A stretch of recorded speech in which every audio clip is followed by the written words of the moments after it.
Welcome, everyone. Welcome. I'm Laura Yeomans with the Catholic Charities Domestic Violence Outreach Program. I am delighted that you are each here this evening. It is a delight to me that you have a compassion and a concern for families that are suffering domestic violence, and you have the willingness to come and learn more about that. At Catholic Charities, we have seen many families within the Archdiocese of Washington, D.C. that are suffering domestic violence. For instance, a young mother in Prince George's County who went to her pastor asking for help because her husband was abusive at home and was encouraging her to commit suicide. Another young woman went to her church after being beaten unconscious by her husband. She took her little baby and ran to the church, and the church was able to help her get to a safer place. Catholic Charities helped an older man whose wife intentionally burned him, and he went to his pastor asking for help. Your intention to serve families like these is wonderful. You can help save lives. And in fact, as we begin our workshop today, I want to ask everyone, please take out your cell phone. There is a wonderful number on the front page here on the first slide. So if you would, in your cell phone, put in the National Domestic Violence Hotline number. This number is recommended by the United States Catholic Conference of Bishops. It is a way to help connect someone, no matter what part of the United States they're in, to local domestic violence programs that can help them. And I know that as you begin to talk with other people about this volunteer work that you're entering, someone may come forward and say, I need help. And you may not have the resource sheets that I sent you by mail at hand at that moment, but you'll probably have your cell phone. As you look at this first slide, you can see that we have a statement, a pastoral letter from the United States Catholic Conference of Bishops, and this is the foundation of the effort in our outreach at Catholic Charities. And we're going to be studying this together more. And so I think you will find it to be a profoundly moving document. And I look forward to hearing your reaction and your thoughts about it. I'm going to move ahead with our slides here. I want to ask if there's a volunteer who would be willing to lead us in this prayer. Perhaps Mary Liz, or perhaps Anne. Would one of you be willing to lead us in a prayer as we begin? Sure, I'd be happy to. Thank you. In the name of the Father, and the Son, and the Holy Spirit. Loving God, we gather here today remembering those who are affected by violence and abuse. With your guidance and blessing, we can move mountains. Open us to the problems in our neighborhoods. Inspire us to know the urgency of your call to address the many needs that surround us. Give us the fortitude to respond to the task before us according to your will. Be with us today, loving God. Comfort us, but not protect us from the work that needs to be done. Amen. In the name of the Father, Son, Holy Spirit. Amen. Thank you. The Catholic Charities Domestic Violence Outreach Team is led by a wonderful priest advisory committee. The head of that committee is our own Catholic Charities CEO, Monsignor John Ensler, who many of you know, and also Father Callis, Father Dillon, Father Boccabella, and Monsignor Antonicelli. Monsignor Malone has also helped us. So we have goals that have been set by this wonderful group of pastors who are concerned about families in the Archdiocese suffering domestic abuse. And they have called us and worked with us. We've been working on this outreach team for about 7 years. And we have done outreach and training to pastors, to parish staff, to teachers, but there's still more to do. We've created resources, and every year we update a pastor's resource packet. We create resource cards, some of which I sent you in the mail. We have bulletin inserts, prayers of the faithful that we develop each year and share with parishes so that we have a fall outreach and education time at the parish about resources that are available to help families suffering. We also support the development of parish ministries. Sometimes a team wants to form at a parish. Sometimes a committee, say a Ladies of Charity, takes this on as just one of many activities, but sometimes there's a special ministry that forms, and we help and support that ministry development. We also have some emergency assistance that's available for families suffering abuse. So you are entering into a wonderful team. I'd like to introduce myself just very briefly, and actually then I'm going to ask all of you to also introduce yourselves. I've had the opportunity to work in this domestic violence outreach team for many years and to produce many of the materials and resources that are available on our website. I managed for many years at Catholic Charities an emergency response team that responded to the needs of pastors referring families to us, including domestic violence survivors. And I've worked in domestic violence shelters. I helped create a program at St. Joseph's in the Columbus Diocese, a program for domestic violence survivors funded by the Sisters of Charity. And I've had the blessing and the invitation to speak and lead a workshop with the United States Catholic Conference of Bishops. So that's a little bit about me. A little bit about our goals as a team. It is our intention that we will help you learn to recognize domestic violence when it's occurring and know how to respond effectively and compassionately and refer families suffering domestic abuse to local domestic violence agencies. Another of our goals, a very important one, because it's the foundation of all of our work, is that you will come to know the immense wisdom of the United States Catholic Conference of Bishops Pastoral Letter when I call for help, their recommendations about what we as parishioners and parishes can do and should do to help families suffering abuse.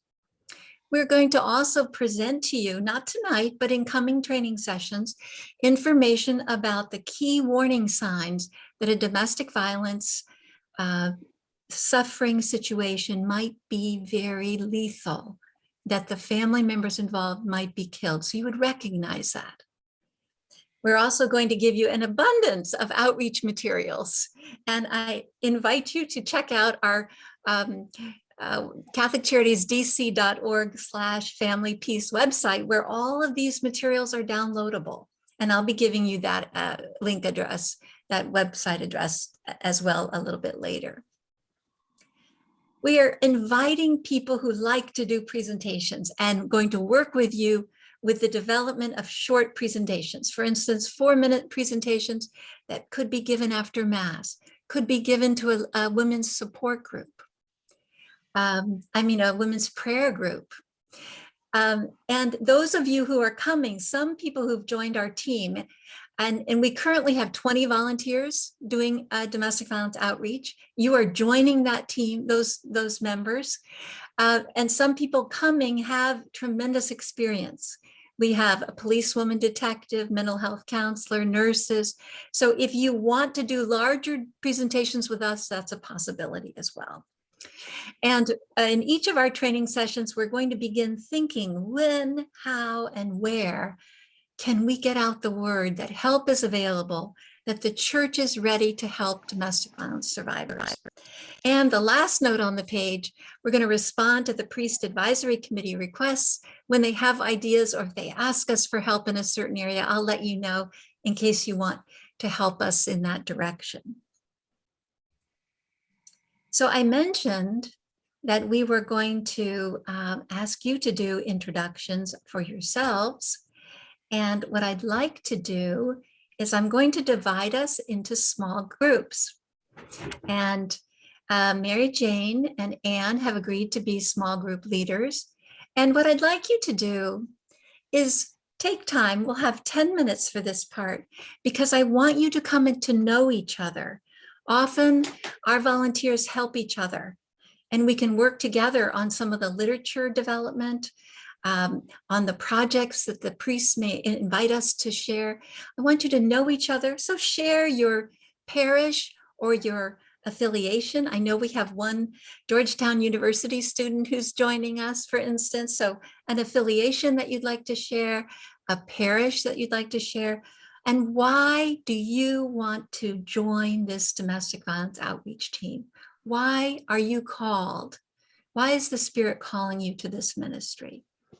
And share with us some of your experiences or talents that you believe can be helpful to this ministry. Now, what I'm going to do is I'm going to stop sharing. Hello, everyone. We can wave to each other. And I'm going to start up some breakout rooms. And I'm going to create 3 of them.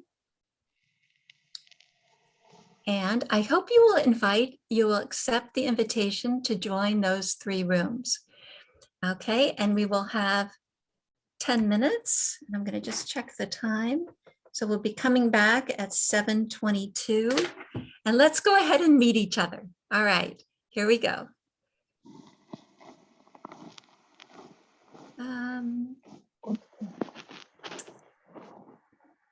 Hold on just a moment. I'm sorry. And okay.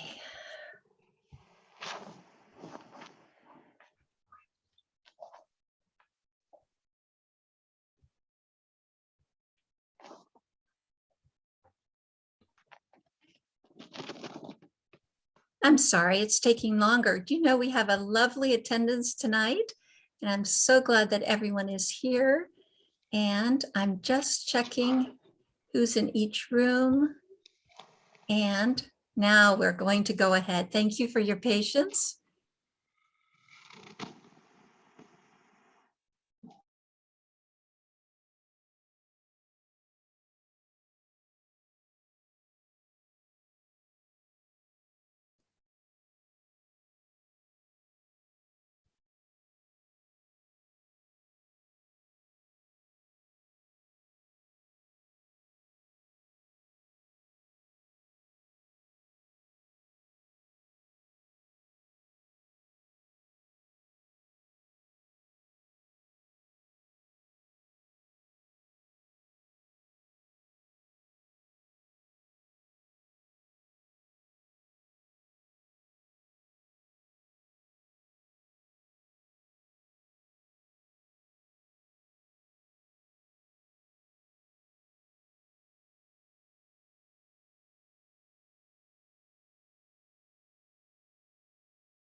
Hello, team.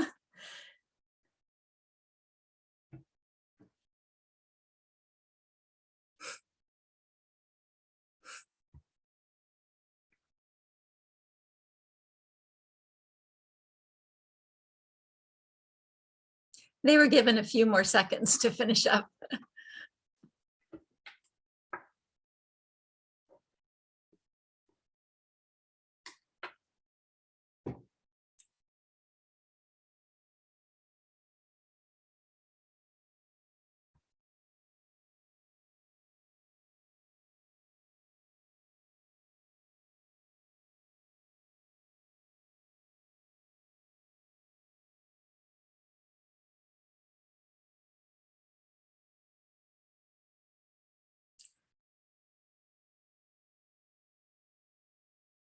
Welcome back. Welcome back, team. I'm delighted to have you come back. I hope you are delighted to meet some of your fellow parishioners who want to join in this great outreach team. We're going to have a few more slides, and then we'll have another chance to break into small groups again. All right, here we go. Back to the presentation. Okay.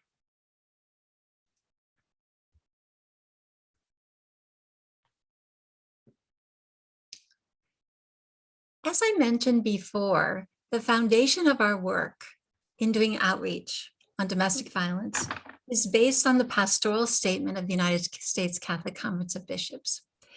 I've sent that to everyone who registered in the past couple of weeks, except for people who just registered.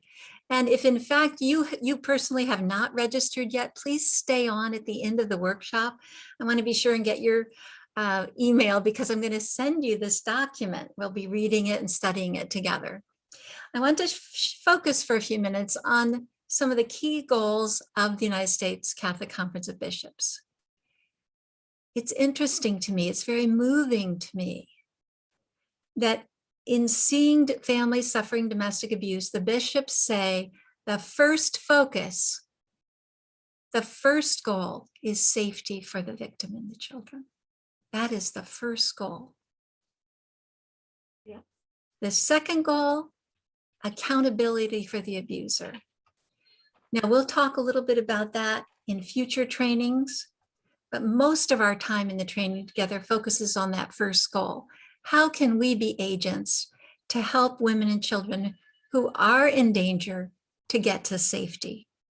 The third goal is the restoration of the relationship if possible, or the mourning the loss of the relationship. And what the bishops and also another one of our experts, Dr. Castoria Welland, inform us is that it is incredibly difficult for people who have grown up perhaps in a culture, in a family where abuse was used, who have come into adulthood and are now using abuse against their partner. It is very difficult for them to change. And many times it's not possible for that family to come back together after there's been severe damage and severe hurt. So our three goals are safety for the victim, accountability for the abuser, restoration of the relationship. And if you are taking notes, I want you to know that at the end of each of the trainings throughout the next 5 months, I PDF the slides and send them out. So you're going to have a copy of every slide that you see tonight, because there's lots of information here and I want you to be able to go over it again at your own time if you would like to. Now, halfway down this slide, you and I are first responders. If you stand up after Mass and give a 4-minute presentation saying help is available, someone may come up to you and say, I need help. Now, we are not all counselors. We are not expecting you to be counselors. We are expecting you to learn about resources that are available and connect people to those resources. That's our job as a team, to get the information out, let people know that help is available. And as first responders, the bishops ask us to listen. You notice they don't say ask a bunch of questions. They say listen and believe. And as a pastoral associate, I have seen that you will be surprised at how many people, even in church leadership, may have domestic violence occurring in their homes. So you may be shocked at first, but this person is here in church every Sunday and is such a respectable person, but at home, violence may be occurring. Listen and believe. First responders, that's our first goal. Second goal is to help assess the danger to the survivor and the children.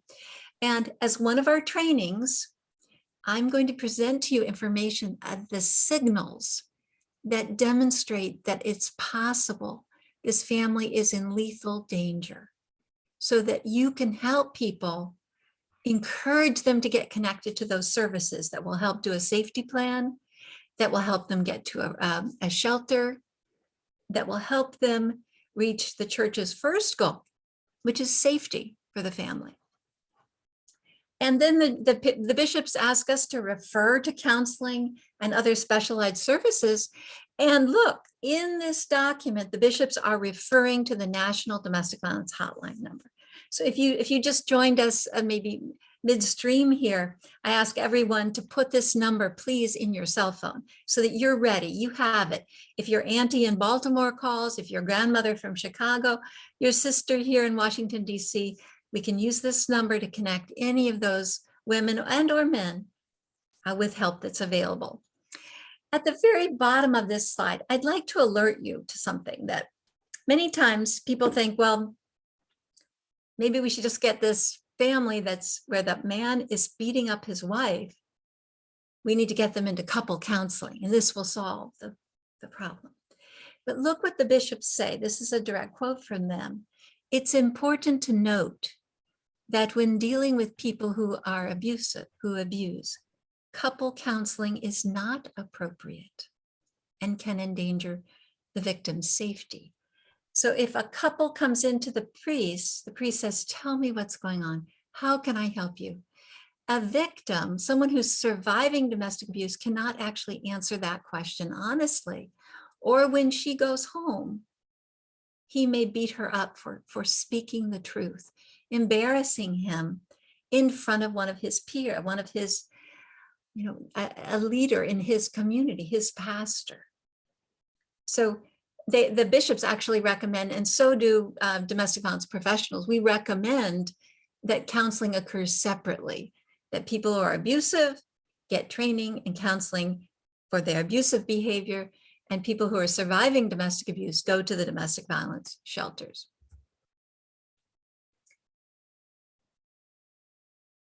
In the small group that I was in, I think it was Stephanie mentioned that this is just not something that's talked about. And it might be the case that we are not all aware of what kind of violence is occurring in the Archdiocese. But I just finished 11 years with the Parish Partners Program, where we took in emergency referrals from pastors. And these are the kinds of cases that we were seeing, where there was not only physical violence against the spouse, but it was also against the children. It wasn't just physical violence, it was threats to kill. There were weapons involved. There was domestic violence murder. There were threats related to suicide. People ended up being hospitalized. The violence was so terrible. The poor children were sometimes abused as well. There was spying, there was choking, there was violence against pets. And these are all families that got to their parish and asked for help.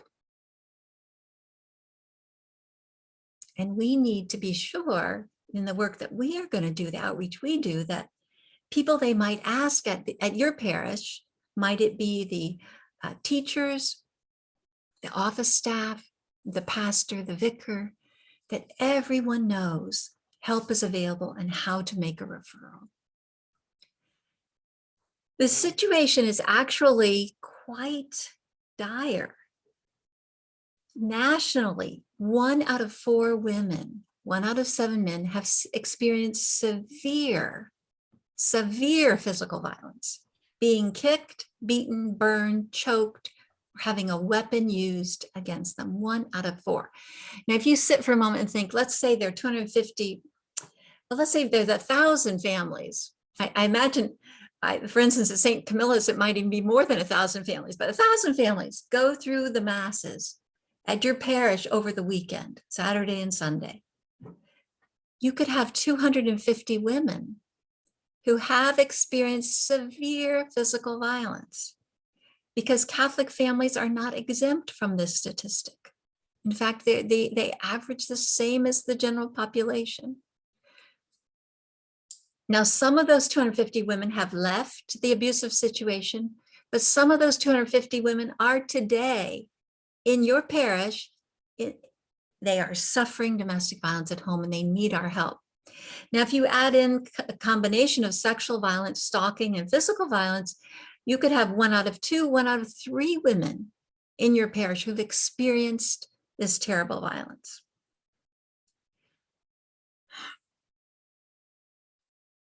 And that's why we need our team. That's why you can participate in saving lives. When research is done about victims who are actually killed, there's a very high percentage of those who didn't know any help was available. And by us getting out the word, we can teach each other that this is something we can talk about. We can teach each other what the bishops are saying, and that the church is ready to help, and help is available for families. Now, what I'd like to do is I'm going to share with you a true story. And after I share this story, we're going to break into small groups. I'm going to talk about the power and control wheel. If you have your packet nearby that I sent you, you could pull out the power and control wheel. But we're going to take Lisa's true story and we're going to look at it in the framework of the power and control wheel, the types of domestic violence that occur, because we want to increase your knowledge of how domestic violence may entrap people, how difficult it is for people, how difficult for them it is to seek safety. So this story, Lisa, is a story originally that I created as a teaching tool. I just combined different forms of abuse that I had seen as my work at Catholic Charities and for the church and other places. But as I used it in presentations, there was a family in DC, a woman in DC who came forward and said that this was her story. And as I presented it in Montgomery County, parish leaders told me that they were helping a family and that this was their story, the story of the family the parish was helping. So on behalf of those 2 families, I want to share with you this story of Lisa. Lisa is not the real name of either mom in this situation. Lisa is a teacher, and she married a young professional man, and they fell in love, and they had 2 kids, and Lisa thought she'd be happily married forever. That was certainly her hope. What happened is that when Lisa wanted to arrange to go for a walk with a friend, one of her girlfriends, or she wanted to have a lunch, to go out and have a lunch with one of her friends, her husband became angry and upset and jealous and accused her of planning to cheat and cheating on him. And there was a huge amount of drama and anger, and Lisa decided that she would stop seeing her friends to avoid this. Now, if you look for a minute, I just disappeared the box that said friends. Do you see that? All of these boxes represent what would normally be the rights of a person in a family, the support, the tools, the freedoms that exist for a family. But Lisa gave up contact with her friends to try to reduce stress in her family. Her husband lied to her family. Before she married, she had a wonderful relationship with her parents and her sister, but he lied to them.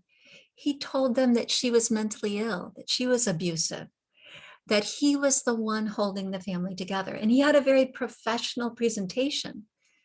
And one time after he had beaten her and she asked her family for help, they turned her away, told her to go back home to her husband. So her relationship to her family was destroyed by her husband.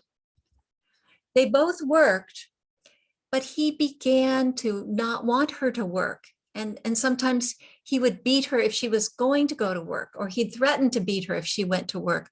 And sometimes he would beat her and she couldn't go to work because she had bruises on herself that she didn't want to show.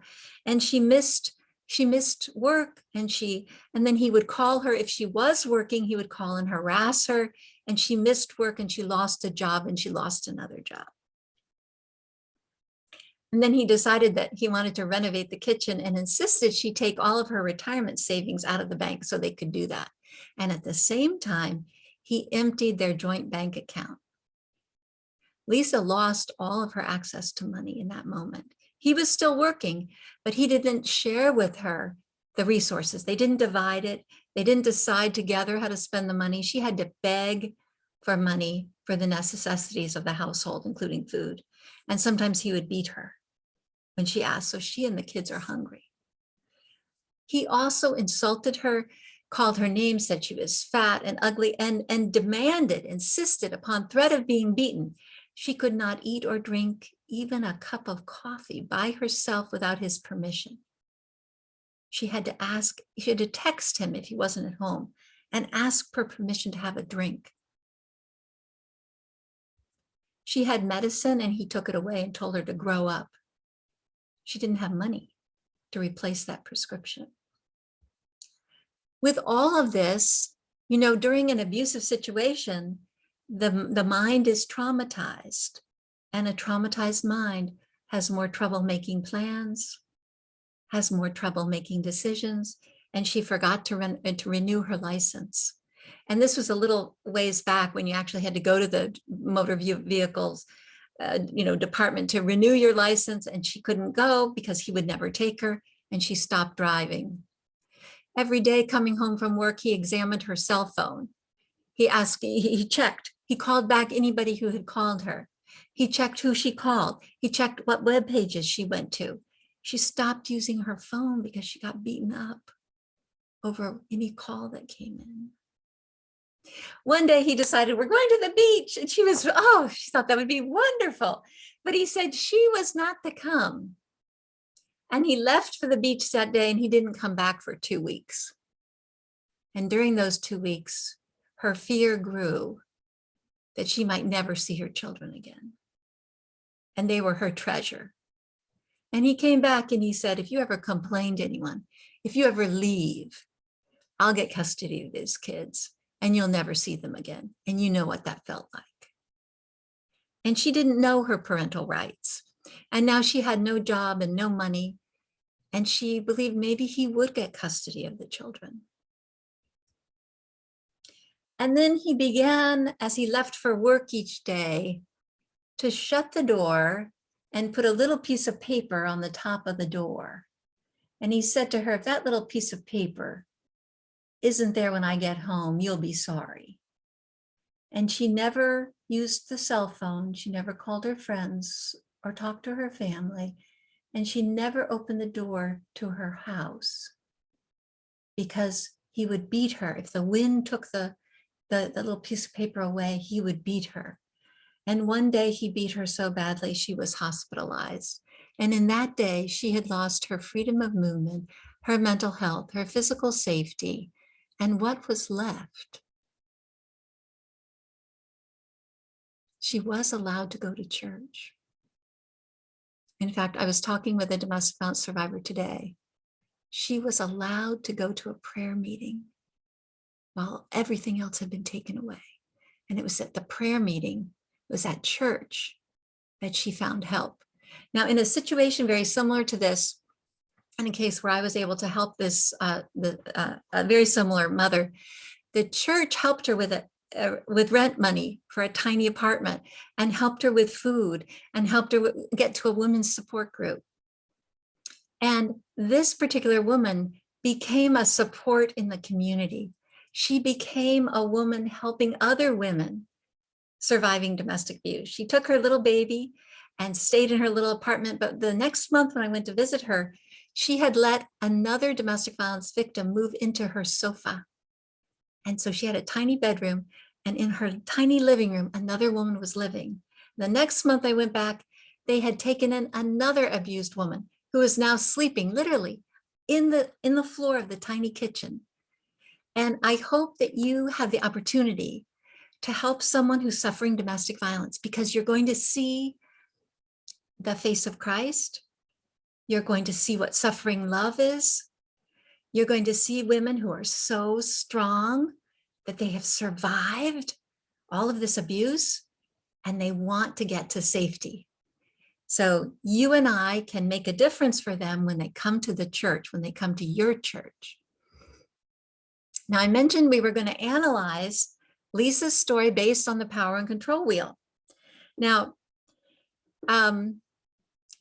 what we're going to do is we're going to break again into 3 groups, not necessarily the same group, so you can meet other people.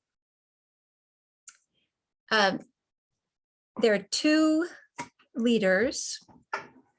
So Mary Jane is going to lead her one group, and in her group, you're going to look at the right side of the wheel. So as you look at this wheel, on the outside, we've got physical violence, and this is a wonderful diagram of how domestic violence works. Physical violence, sexual violence for the purpose of controlling the victim. And what's used is intimidation on that right side, emotional abuse, isolation, minimizing, and blaming. So Mary Jane's group is going to work on that right side of the wheel. And if you want to, folks, you can take a picture of this. But if you have my packet, I sent you a good copy so you could read it when we got to this point of the presentation. Now, Anne's group is going to take the left side of the wheel and look at how in Lisa's life, how was she affected by the left side of the wheel, by the misuse of children, by economic abuse? How did she suffer male privilege? And how did he use coercion and threats against her? Now, the third group that's going to work with me, we're also going to work on the right side of the wheel. So we're going to do intimidation and emotional abuse and isolation and minimizing. And we'll come back together. And again, this time, you've got 10 minutes to talk in your small group about what did Lisa experience and what type of abuse was that? How would we categorize that type of abuse? So again, here, you're going to give me a moment, and I'm going to stop sharing, say hello to all of you again. And here we go. I'm going to, actually, you know what? I think we're all set to go. What we might do is, let me see. Just going to move around just a wee bit. I'm just moving a couple of people so we can, there we go. Okay, I'm going to open the rooms. We have 10 minutes, and I'd ask you to be ready to come back and report what kinds of abuse you discuss that Lisa had suffered. So here we go.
Welcome back, everyone. And we're waiting for the small groups to come back.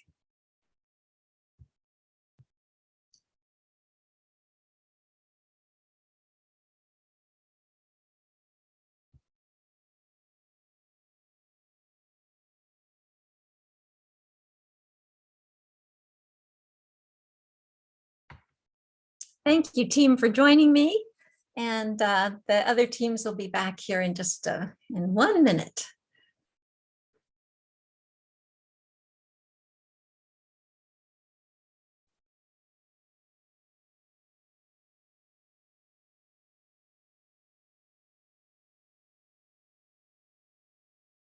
And Leslie, we have had babies and pets at our meetings, and we are very open to both.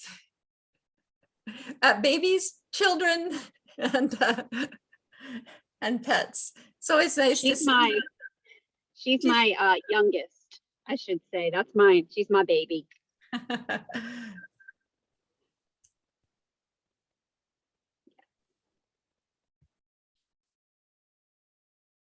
The other groups will be coming back any minute now. Here they are. Welcome back. Welcome back. And I just want to do a check-in on time with everyone. Our workshop goes from 7 to 8:15 each night. And so we will be ending sharply at 8:15. We have about 20 minutes more to go. And I'm going to invite now, I think it was Mary Jane's group that was looking at the right side of the wheel. So can you report out from your group some of their impression as to what kind of an intimidation, what kind of emotional abuse did Lisa suffer? Sure. So some of the things that we talked about with intimidation were, you know, the using her children against her, and the tape on the door, and, you know, threatening her if she leaves the house. Those were the two big intimidation pieces we discussed. Mm-hmm. And from from my group, do you want to add? Anyone want to add one or two more of the intimidation that we saw? Do you remember that she was intimidated when she wanted to go to work, threatened that way, and she was intimidated about the use of her cell phone? Those are a couple of things that came up in our group. How about Mary Jane? How about emotional abuse? So emotional abuse, we basically said in some ways all of it was emotional abuse to her, but, you know, that she was stripped of her autonomy. She just had a constant sense of fear and, you know, loss of control, and the name calling and all of that. You know, he tore her down as much as you could imagine somebody being torn down.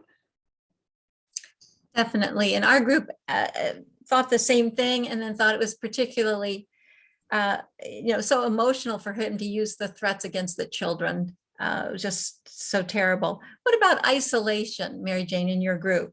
So isolation, you know, he pulled her away from her friends. He lied to her family and manipulated them and pulled her away. And then, you know, taking the cell phone away as well. You know, then she couldn't even, if she wanted to, she couldn't leave the house. She didn't have a phone to even call somebody to get help. Right. And our group also discussed some about the isolation, because he forced her to leave her work, you know, to stop working. And that was another form of isolation. What about blaming her and minimizing what he was doing to her? So we were kind of talking a little bit more along the lines of like gaslighting, you know, and he was telling her family she had issues, and making it seem like she was the reason why they shouldn't spend time with her and shouldn't ask, you know, shouldn't be involved. Exactly. That was. Can you define gaslighting? Who brought up gaslighting that wants to give the better description? It was I'll me. butcher it, Stephanie. Basically, gaslighting it's a couple of things, but when an individual who's abusive kind of minimizes the situation, makes it seem as if the person who they're hurting is quote unquote crazy for thinking that this person is hurting them. The word gaslight comes from like this old movie, like in the 50s, where it's like this abusive husband would abuse the wife, and he would like even flicker the lights and make it seem like she's crazy, like make her feel like she's going crazy. So yeah, that's sorry the if that key wasn't there. a good definition. But I think that's it. That's the key there, is really it's turning to make them like so insecure and doubt themselves that, you know, you're the one. It's a form of intimidation. Yes. Let's go to Anne's group and take a look at the left side of the power and control wheel. Anne, what did your group think about the misuse of children? Sure. So, well, first, I want to start off by saying that though, we talked about these individually, we also saw a lot of overlap between not just our side, but the other side of the wheel as well. So one of the interesting things we talked about the using of children was that I think the most blatant example is when he was threatening to take away her children and using that against her. But Mary brought up a really interesting point in kind of saying that, in the overlap with male privilege, that he was able to take the children away for 2 weeks and get all this credit of being a great, dad and how fun, and dad's the fun one, which would in the end potentially help his custody battle. So we kind of saw a little bit of that there as well. Very good. And what about economic abuse? So that was one of the first ones that we discussed. And we really talked about how once, she started losing economic power, she lost resources to get herself out of the situation. She lost access to savings, she lost access to something, to money which could potentially pay for housing should she need to get herself out of the situation. And Catherine did a really good job of relating it to a situation she had been in a previous, or, someone she had helped through in her former volunteer experience, I should say, and talking about how, you really, it's a power chip, and if you're not able to use it, it's concerning. And then male privilege, I asked the group because at first I didn't really understand. I'm not sure I saw it as clearly as in these examples, but the group did a really great job of talking me through about, well, though it might not have been extremely blatant, it wasn't like he wasn't treating her like an equal. He wasn't treating her like she was a worthy partner in this relationship, and that he was acting like she was a servant and he was making all the big decisions, and she sort of had no say in any of that. And then, finally, we talked about coercion and threats. And, just examples of that is, if you're going to do this, then I will beat you. Or if you try and leave the house, I'll know because the tape has been moved. And Sister had a really interesting question about, how it really gets to that point. And Mary was saying that, oftentimes it doesn't start off that way, it builds to it. And so you don't really know at the beginning that that's what it's going to become. Right. So that's just a little bit about what our group talked about. Very good. And so together we're expanding our knowledge and understanding of what a difficult situation it is for women and men who are suffering this abuse, and how the strength that they have to survive is truly wonderful. And many of them coming to the church are going to say that, prayer and God helped them survive to the point where they could ask for our help. I'm going to move on here with this slide, and I want to talk with you about our next steps. If you look in the center of this slide, our training steps are going to include today, we began looking somewhat at the United States Catholic Conference of Bishops statement, but in June, We're going to do a lot studying that together. And we're going to talk about the warning signs that a murder may occur in a family so that you're alert to those. We're going to be reading Dr. Welland's book, How to Help End Domestic Violence in Catholic Families. In August, we're going to talk about survivors' risks and the resources that we have available. September, we're going to be talking about tabling resources and outreach steps. And in September and October, we're hoping that we're going to be looking for opportunities together in the next 4 months of where we might do some outreach. We might have a literature display, a table, we might come and do a workshop. So there are some lovely options. Now, if you look over on the right first, next, what interests you? We're going to ask you to do some reading and to attend these training workshops. If you have more time, if you want to participate and donate more than what we estimate to be 3 or 4 hours a month, 3 or 4 hours a month will take you through the training and the reading that we are asking you to do. If you'd like to help, our volunteers are also going to be reading the scripture readings and gospel for September and October and creating draft homily tips. And last year, Monsignor Antonicelli really liked our homily tips. And so they're going to be sent out by the Archdiocese to the pastors. So we're going to work on that together. Each year we develop bulletin inserts, bulletin notices, prayers of the faithful, training workshops. We call domestic violence agencies and update their services so that our resource sheets are accurate. And we call the parishes to alert them to all this information that's available for their use this fall. So you don't have to tell me right now, but think about it and send me an email. Let's chat if there's anything on this list that you would like to help us with. Now for your homework. If you look on the left column, we're asking everyone to prepare 4 pages from this. The pages are small, don't get too nervous, on this booklet. And so what I'm going to do is I'm going to close my slides, and I'm going to assign people to certain pages in this little, in the pastoral statement. And your assignment is to come back in June with a 2 to 4 minute presentation about your 4 pages. First of all, the first step is read the whole thing. Read the whole thing. Then go back to your 4 pages and think about, and what we've had volunteers go through this before. Some of them make a verbal summary. They just talk with us about the main points.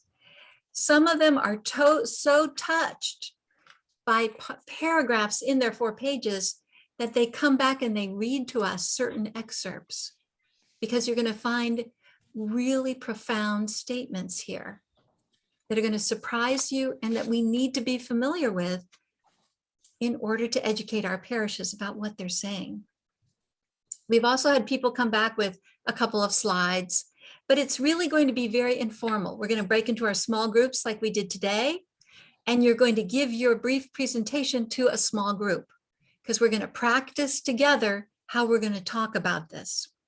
So I'm going to drop this slide, and I'm just pretty randomly going to assign people now, and with my own pin here.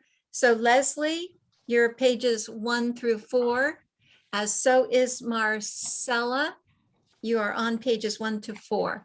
Catherine, would you please do pages 4 to 7? And Mary Liz, would you please do pages 4 to 7? Sister, would you please work on pages 7 to 9? And also Stephanie, can you work on pages 7 to 9?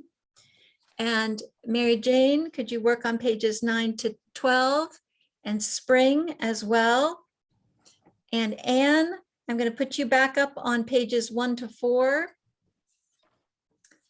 And that actually what I'll do, Anne and Mary Jane, I'm going to actually take you off of that, because as small group leaders, you're going to need to be ready to fill in case one of your team doesn't show.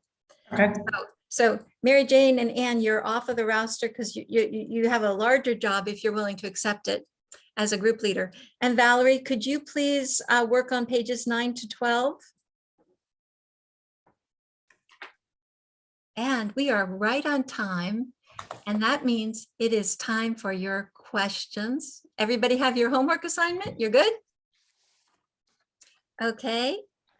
And I would like to show a picture of you all to the Priest Advisory Committee that's meeting in the next 2 weeks. Can you give me a thumbs up if I can take your picture? I gotta see. I got it.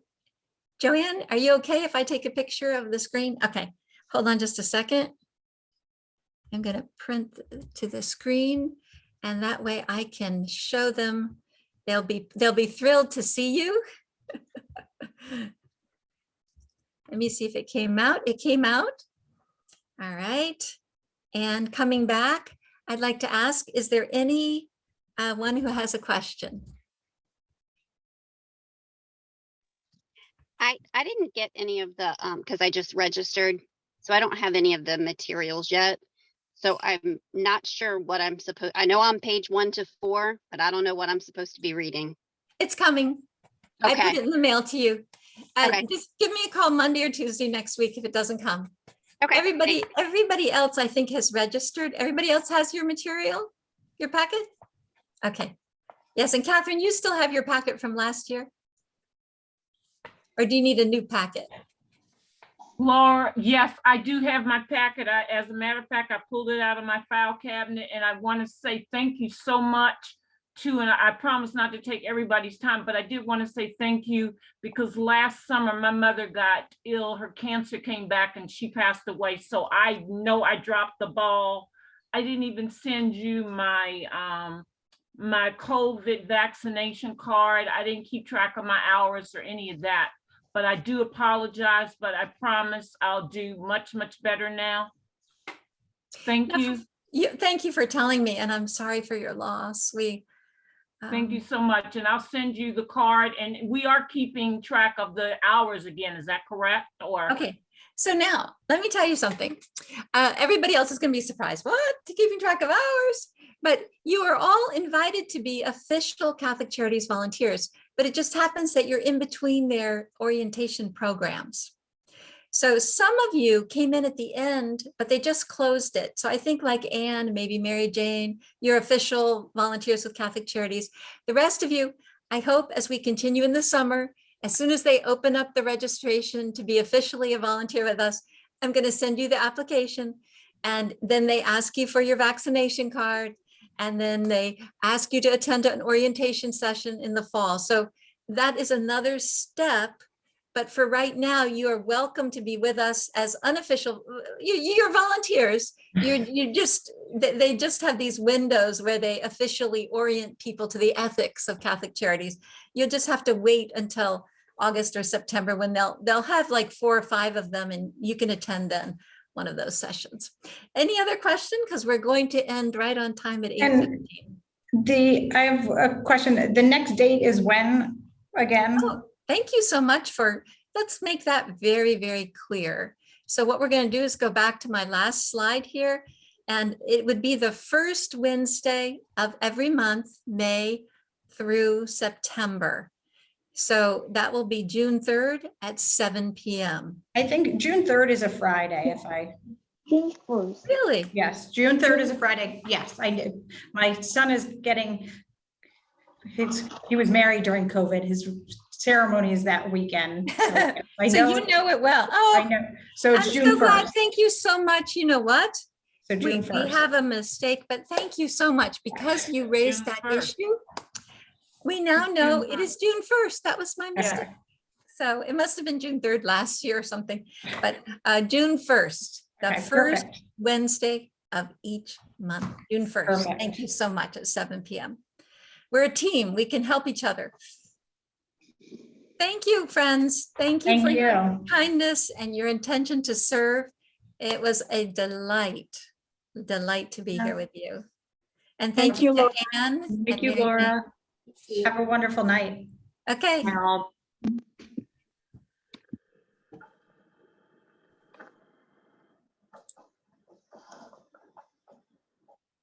Thank you so much, Bye. Laura, for inviting me. Oh, if you want to stay on a moment, please do. Catherine and sister, did you have any closing comments? Oh, no. Just I say good night. Thank you. Okay, see you Thank you June so much. 1st. I enjoyed it. Thank you, Catherine. I'm so Yeah, glad see you you can join June this 1st. year. Thanks a lot. I really appreciate it. Happy Mother's Day, everyone. Same to Happy you. Mother's Day, for sure. I Thanks. forgot to mention that. Yes. Bye-bye. Bye-bye. Bye. So Joanne, how was that for you?